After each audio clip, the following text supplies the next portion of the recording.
শস্যর পেকে গেছে বন্ধু। তো প্রসেসিং আপনাদের দেখাই, চলুন কিভাবে শস্য চাষি তার ঘরে নিয়ে যাচ্ছে। তো চাষি যখন শস্য চাষ করেছিল তখন দেখেছিলেন ছোট ছোট গাছ, হলো ফুল, একদম গোল্ডেন আকার, পুরো হলুদ আর হলুদ, মাঠ মাঠ। আজ পেকে উঠেছে, দেখতে পাচ্ছেন। এটি কাটা হয়েছে, দেখুন এগুলো কেটে নিয়ে গেছে, দেখেছেন, ডগা কাটা কেটে এইভাবে গাদা দিয়েছে, একে বলে জাগে দেওয়া।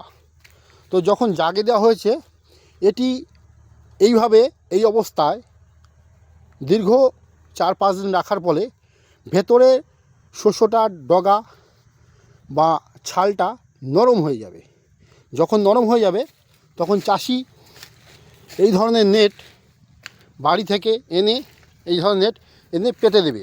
পেটার পর 2 দিন রোদ্দুর খেলে, এখন মিঠে রোদ্দুর বলে, এই মিঠে রোদ্দুর যখনই খাবে তখন উপর দিয়ে হালকা করে কচা দিয়ে বা লাঠি দিয়ে বাড়ি মারলেই এইভাবে ঝরে কাকচায় পরিণত হবে।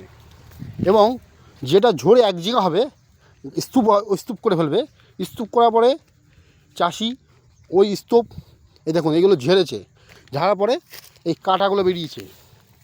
তো শস্য গাছে কোনোটাই ফেলনা নয়, এটা একটা নারকোল গাছের প্রসেস, দেখাবো, সব বলবো। দেখুন চাষি এই যে এই খড়গুলো, মানে যে খোকলার মধ্যে আপনাদের আমি দেখাই, এই দেখুন খোকলা।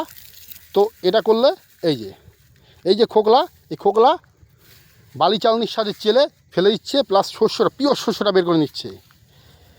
শস্যটা তো আপনাদের কাজে লাগবে, আপনারা সবাই জানেন। শস্য স্পাইস হবে, শস্য রান্নাঘরে যাবে, বিভিন্ন সম্বরা লাগবে, শস্য বিভিন্ন কাজে লাগে। তেল হয়, তেল মূলত তেল, খাঁটি শস্যর তেল কোথায় পাবেন বন্ধু? চাষি মহলে চাষের ঘরেই পাওয়া যাবে। আর মিল কারখানায় তেল তো তৈরি হয়, কিন্তু অরিজিনাল তেল কি পাওয়া যায়? প্রশ্ন আপনাদের কাছে থাকলে উত্তর আপনারাই দেবেন। তো যেটা বলছিলাম, আমরা জানি তেল তৈরি হয় ওই অবধি, তারপরে কি জানেন কি, এই দেখুন এটি ভুসি। এটি যদি ভেড়িতে দেওয়া হয়, এই ধরনের ভেড়িতে দেওয়া হয়, দেখুন দিয়েছে চাষি, দেখা যায়, আমি ক্লোজ করে দেখাই। এটা আস্তে আস্তে পচবে, কিন্তু পচে একটা টাইম মাছের খাবার তৈরি হবে, অর্থাৎ মাছের খাবার হিসেবে তৈরি হবে। তাহলে শস্যর যে শস্যটা পেলাম, তার বাকলাটা পেলাম, বাকলাটা মাছের খাবার তৈরি হলো।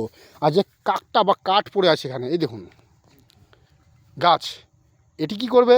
এটি বাড়ি নিয়ে গিয়ে জ্বালানি হবে, যে জ্বালানিতে চাষি রান্না করে ভাত, হ্যাঁ, উনুনে রান্না তৈরি হয়, এই জ্বালানি জ্বালাইয়ে ভাত তৈরি হবে। গ্যাসে নয় বন্ধু, ভাত তৈরি হবে এই জ্বালানিতে। সে ভাতের স্বাদ অমায়িক, অতুলনীয়। আপনারাও হয়তো কখনো কোনো চাষি বন্ধুর বাড়িতে গিয়ে এই ধরনের খাবার খেয়েছেন, তাই না কি?